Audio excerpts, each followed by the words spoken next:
वो देखता है चिता से एक जलती हुई नरकंकाल उठकर उसकी ओर बढ़ रहा है। उसका पूरा शरीर में आग जल रहा है और वो भूत सिद्धू को देखकर बुरी तरह से हंस रहा है। फिर जैसे ही वो अपने दोनों हाथ बढ़ा के सिद्धू को पकड़ने की कोशिश करता है, तभी सिद्धू चीख उठता है। नहीं नहीं नहीं, मैं ये शादी स्वीकार नहीं करता। एक तो ये गरीब घर की लड़की ऊपर से नीच जात की है।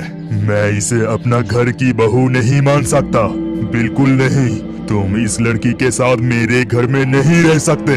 अभी इसी वक्त इस लड़की को लेकर यहाँ से निकल जाओ। हे जी, ऐसा मत कहो।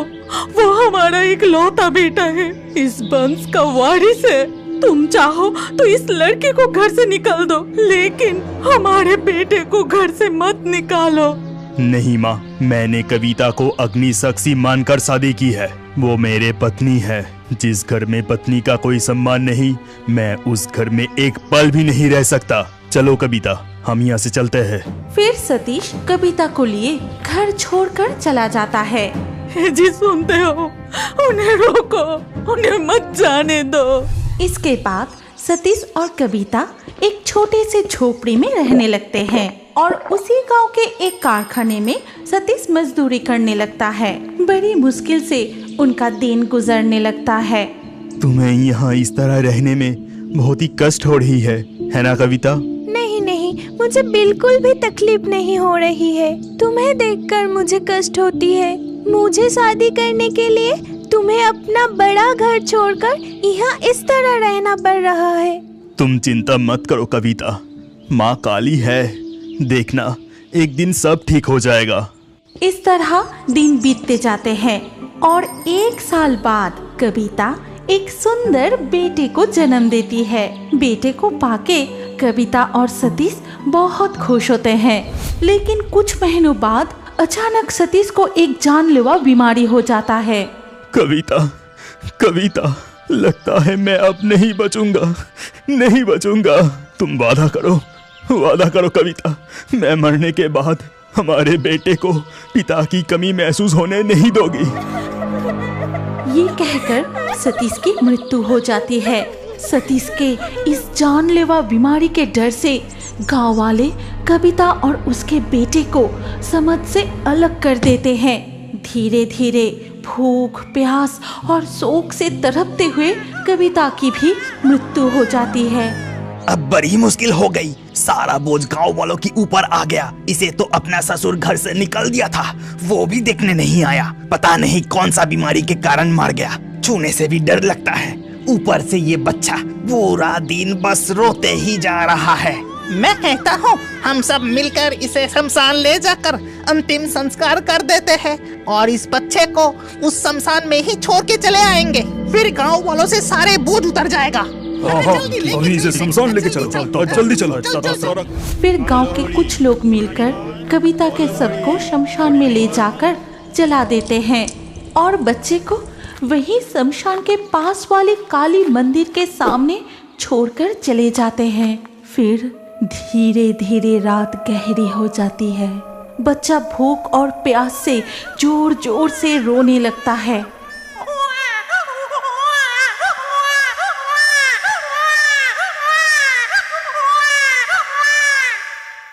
ठीक उसी वक्त मंदिर के अंदर से लाल और सफेद साड़ी पहने हुए एक औरत बाहर आती है और बच्चे के पास आकर उसे गोद में उठाकर कहती है, बेटा, तुझे बहुत भूख लगी है ना? आज सुबह से कोई तुझे खिलाया भी तो नहीं। ये कहकर वो औरत मंदिर के अंदर जाकर एक कटोरी दूध लेकर आती है और बच्चे को बड़े प्यार से पिलाने लगती है। चंदा है तो मेरा सूरज है तो, ओ मेरी आँखों का तारा है तो, चंदा है तो मेरा सूरज है तो। वो औरत का गीत सुनते सुनते बच्चा धीरे धीरे सो जाता है। ठीक उसी वक्त उसी रास्ते से काली बाबू गुजर रहे थे। ये क्या? इतनी रात को मंदिर के द्वार पर एक बच्चा सो रहा है, लेकिन यहाँ ये बच्चा कैसे आया? क्या कोई इसे छोड़ के चला गया? अगर ये बच्चा यहाँ ऐसा ही पड़ा रहा तो शमशान के लोमड़ियों ने खा जाएगा। नहीं नहीं, मैं इसे अभी उठाकर बीसू डोम के पास दे आता हूँ। ये कहते हुए काली बाबू बच्चे को लेकर बीशू डोम के घर की ओर जाते हैं। फिर दरवाजा खटखटाते हुए कहते हैं, बिसू, बिसू, ए बिसू, जल्दी बाहर आ। देख, इस बच्चे को किसी ने शमशान के काली मंदिर के पास छोड़ के चला गया। इसे अपने पास रख ले, कल सुबह इसके लिए कुछ कपड़े और खाना खरीद के तुझे दे जाऊंगा। ये कहकर काली बाबू वहाँ से चले जाते हैं और वो बच्चा धीरे धीरे बीशू डोम के घर में बड़ा होने लगता है।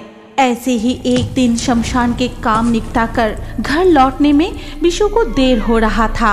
इधर वो बच्चा भूख के मारे रोते हुए कमरे से बाहर निकलकर आंगन में बैठे रोने लगता है। इस बच्चे की रोने का आवाज पास के सेवड़ा का पेड़ पर बैठे भूत और चुड़ैल के कानों तक पहुंचती है। अरे अरे, ये तो किसी छोटे बच्चे के रोने की आवाज है, लेकिन इस शमशान में ये आवाज कहाँ से आ रही है? वो देख चुड़ैल, उस घर के आंगन में एक अकेला बच्चा बैठ के रो रहा है। वाह वाह वाह वाह वाह, इस नन्हे बच्चे का मुलायम मांस खाने में कितना मजा आएगा। चलो इसे उठा कर ले चलते हैं। ये कहकर भूत और चुड़ैल बच्चे को खाने के इरादे से उसे गोद में उठा लेते हैं और शमशान के भीतर ले जाते हैं। लेकिन तभी उनके सामने स्वयं माँ काली प्रकट होती है। फिर अपना अस्त्र उठाकर उनसे कहती है, तुम्हारी इतनी हिम्मत, तुम दोनों इस बच्चे को खाने चला था। आज मैं तुम्हारे सिर धड़ से अलग कर दूंगी। ये कहकर माँ काली अपना अस्त्र उठाकर उनका पीछा करते हैं। काली माँ, हमें छोड़ दीजिए, हमसे गलती हो गई, हमें माफ कर दीजिए, हम शमशान छोड़कर चले जाएंगे, हमें माफ कर दीजिए माँ, गलती हो गई। लेकिन माँ काली उनका पीछा करती ही रही। तभी भूत और चुड़ैल बच्चे को मंदिर के द्वार पर छोड़कर दौड़ते हुए शमशान से निकलते ही अदृश्य हो जाते हैं। वो बच्चा इसी तरह शमशान में धीरे धीरे बड़ा होने लगता है। काली बाबू उसका नाम सिद्धू रखते हैं। दिन भर सिद्धू बीशू डोम के साथ काम करता है और रात होते ही एक टोकरी गुड़हल का फूल लेकर अपनी माँ से मिलने जाता है। ये लो माँ, तुम्हारे लिए गुड़हल की फूल लाया हूँ। ये तुम्हें बहुत पसंद है ना? लेकिन एक बात बताओ, तुम मुझसे सिर्फ रात में ही मिलने क्यों आती हो? दिन में क्यों नहीं आती? अरे पागल, मेरा रंग जो काला है, इसीलिए तो दिन में सबके सामने बाहर आने में मुझे शर्म आती है। इसी वजह से ही तो तुझसे मिलने मैं रात में आती हूँ। नहीं माँ, तुम तो कितनी सुंदर हो। पता है माँ, तुम्हें देखते ही मेरा सारा दुख मिट जाता है। तब तो घर लौट जा बेटा, बहुत रात हो गई है। जंगल के रास्ते से तुझे अकेले जाने में डर तो नहीं लगेगा ना? नहीं माँ, कुछ नहीं होगा। फिर सिद्धू जंगल के रास्ते से घर लौटने लगता है। तभी अचानक उसे कुछ महसूस होता है। वो देखता है चिता से एक जलती हुई नरकंकाल उठकर उसकी ओर बढ़ रहा है। उसका पूरा शरीर में आग जल रहा है और वो भूत सिद्धू को देखकर बुरी तरह से हंस रहा है। फिर जैसे ही वो अपने दोनों हाथ बढ़ा के सिद्धू को पकड़ने की कोशिश करता है, तभी सिद्धू चीख उठता है, माँ, बचाओ! तभी आसमान में जोरों से बिजली चमकते ही मूसलाधार बारिश शुरू हो जाती है। फिर बारिश शुरू होते ही वो जलती हुई भूत गायब हो जाता है। इसी तरह बार बार माँ काली सिद्धू को भूत प्रेतों के हाथ से बचाती रहती है। तो बिल्कुल भी डरना मत बेटा, हमेशा तेरे साथ, तेरे पास रहूंगी। इसी तरह माँ काली की छत्र छाया में सिद्धू बड़ा होने लगता है। लेकिन अचानक एक दिन बिसु डोम की मृत्यु हो जाता है। सारा कामकाज सिद्धू पर आ जाता है और अब सिद्धू शमशान के सिद्धू डोम बन जाता है। दिन भर शमशान के सारे काम निपटा के रात को वो अपनी माँ से मिलने जाता है। एक और शव को आज अंतिम संस्कार के लिए नीमतला शमशान घाट ले जाया जा रहा था। बोलो हरि हरि बोल, बोलो हरि हरि बोल, बोलो हरि हरि बोल, बोलो हरि हरि बोल। अरे भाई जल्दी चलो, शाम होने से पहले ही हमें यहाँ से निकलना पड़ेगा। पता है ना क्या होगा, यहाँ से एक भी इंसान जिंदा नहीं लौटेगा। जल्दी चलो सब। फिर वो सभी जल्दी ही शमशान की ओर चले गए। फिर वहां पहुंच के चिता में आग लगाते हैं। तब लगभग शाम हो चुकी थी। तब चिता की आग बहुत तेज जल रही थी। शमशान घाट में चारों ओर अंधेरा छा गया और कभी कभी शमशान घाट के आसपास से लोमड़ियों के झुंड की आवाज सुनाई दे रही थी। अगर जीना चाहते हो तो यहाँ से भाग जाओ। थोड़ी देर बाद अचानक शमशान में और एक तांडव शुरू हो गया। अचानक तेज हवा चलने लगी, पेड़ की शाखाएं टूट के गिरने लगी। वो देखो, भूतों का तांडव शुरू हो गया है। भागो सभी भागो, नहीं तो आज हम सभी मारे जाएंगे। तभी एक और भी भयानक घटना घटी। जलती हुई चिता से शव उठकर सीधा बैठ गया और उनके तरफ देख के जोर जोर से हंसने लगा।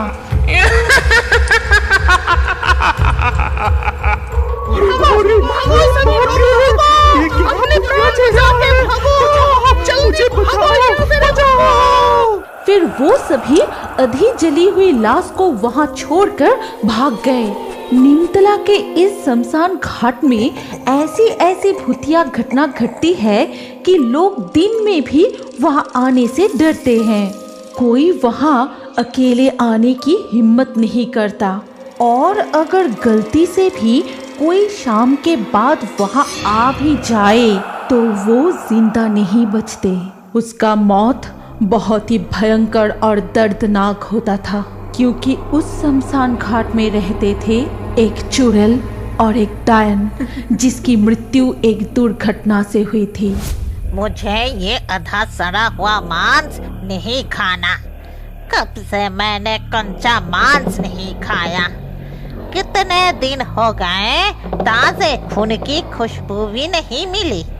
अब तो कोई इस शमशान में अकेला आता ही नहीं। कोई तांत्रिक भी यज्ञ करने के लिए यहाँ नहीं आते कि उसको ही मार के अपना प्यास बुझाओ। कल ही कौशिकी अमावस्या है और इसीलिए हमारा ताकत दुगना हो जाएगा। कल हम यहाँ से ही कोई न कोई शिकार जरूर ढूंढ लेंगे। अगली सुबह पड़ोसी गांव के धनंजय बाबू इस गांव के बाजार में नौगिन की मुर्गे की दुकान पर आए और बोले, नौगैन, ये मुर्गे का मांस कितना करके दे रहे हो? अगर काट के देंगे तो 220 रुपया प्रति किलो। अगर आप जिंदा मुर्गा लेंगे तो दाम कुछ कम होगा। बाबू आपको कितना किलो चाहिए? अरे नहीं नहीं, अभी नहीं लूंगा। आज रात को मेरे घर पर एक छोटा सा पार्टी है। मेरे 2 बिटिया का आज जन्मदिन है और मुझे आज शाम तक 10-12 किलो ये मुर्गे का मांस चाहिए। क्या तुम ये मांस मेरे घर तक पहुंचा सकते हो? बाबू, आपको चिंता करने की कोई जरूरत नहीं। ठीक समय पर मांस आपके घर पहुंच जाएगा। आप बस पता बता दीजिए। लेकिन नीमतला शमशान घाट पार करके मेरा घर जा पाओगे ना? नौगिन मन ही मन कुछ सोचने के बाद वो धनंजय बाबू से कहा, मैं भूतों से नहीं डरता। आप बिल्कुल निश्चिंत रहिए बाबू। शाम होने से पहले मैं मांस लेके पहुंच जाऊंगा। शाम होने से ठीक पहले नौगिन अपनी साइकिल पर 6-7 मुर्गियां बांधकर धनंजय बाबू के घर जाने के लिए तैयारी कर रहा था। नहीं, शाम होने से पहले ये सारे मुर्गियाँ डिलीवरी करना पड़ेगा, नहीं तो लौटने में रात हो जाएगा। सुना है वहाँ पर भूत रहता है, उसके ऊपर आज कौसे की अमावस्या है, आज भूतों का ताकत दुगनी हो जाती है, जल्दी जाना पड़ेगा। फिर वो साइकिल लेकर राम का नाम जपते हुए निकल पड़ता है। भूत से मैं डरता नहीं, राम जी है सीने में, वो जीवन तो बेकार है डर डर से जीने में। नहीं नहीं, उस शमशान घाट की चुड़ैल मेरा कुछ नहीं बिगड़ सकता, मेरा इस हाथ में ताबीज है, मुझे डरने की कोई जरूरत नहीं, जल्दी जाता हूँ मैं।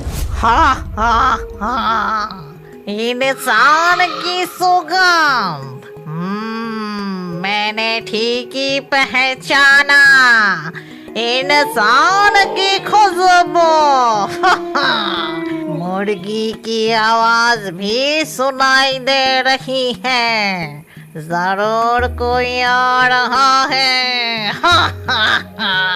आने दे उसको, फिर उसे मार के खून पीऊंगी। फिर नौगिन शमशान घाट के पास पहुँच के जैसे ही वो सेवड़ा पेड़ के नीचे आए, तभी डायन और चुड़ैल उनके सामने कूदते हैं। अचानक ऐसी डरावनी चेहरा देख के नौगिन साइकिल की ब्रेक लगा के वहीं रुक गए। मुझे छोड़ दो, मुझे मत मारो, मैं पास वाली गांव में ये मुर्गियाँ डिलीवरी करने जा रहा हूँ, मेरा कोई दोस्त नहीं, तुम चाहो तो यहाँ से एक मुर्गे ले सकते हो, मुझे छोड़ दो, मुझे मत मारो। एक मुर्गा लेंगे? ये कहने के बाद ही चुड़ैल ने अपनी लंबी हाथ बढ़ाया और नौगिन की गर्दन मरोड़ दी। नौगिन वही मर जाता है। फिर डायन और चुड़ैल मिलके उन मुर्गियों को मार के उनके मांस कच्चा चबा चबा के खा जाते हैं। और इस तरह सारे मुर्गे खाने के बाद चुड़ैल ने बोली, इस इंसान को अभी नहीं खाएंगे, चलो इसका रूप लेके हम गांव के उस घर में जाते हैं, वहाँ और भी मांस मिलेगा। लेकिन हमने तो सारे मुर्गी खा ली, अब हम क्या लेकर जाएंगे? ये देखो मेरा कमाल। ये कह के चुड़ैल ने नौगिन को एक बड़ा सा मुर्गा बना देता है। फिर उसको साइकिल में बांध के चुड़ैल और डायन अपना रूप बदलकर धनंजय बाबू के घर की ओर जाते हैं। वहां पहुंचने पर धनंजय बाबू उनसे कहते हैं, ए नौगन, इतना देर क्यों लगाया? और ये क्या, सिर्फ एक मुर्गे लाए हो? इतने में सबका कैसे होगा? आप चिंता मत कीजिए, इस मुर्गी से ही सबका खाना हो जाएगा। मैं अभी इस मुर्गी को काट देता हूँ और मेरा ये सहायक मांस पका देगा। देखना, खाने के बाद सभी बहुत तारीफ करेगा। नौगन, तुम्हारा चेहरा कुछ अलग सा लग रहा है, छोड़ो, अपना काम जल्दी करो। फिर डायन और चुड़ैल रसोई में जाते हैं और वहाँ उन्हें तरह तरह की स्वादिष्ट खाना दिखाई देता है।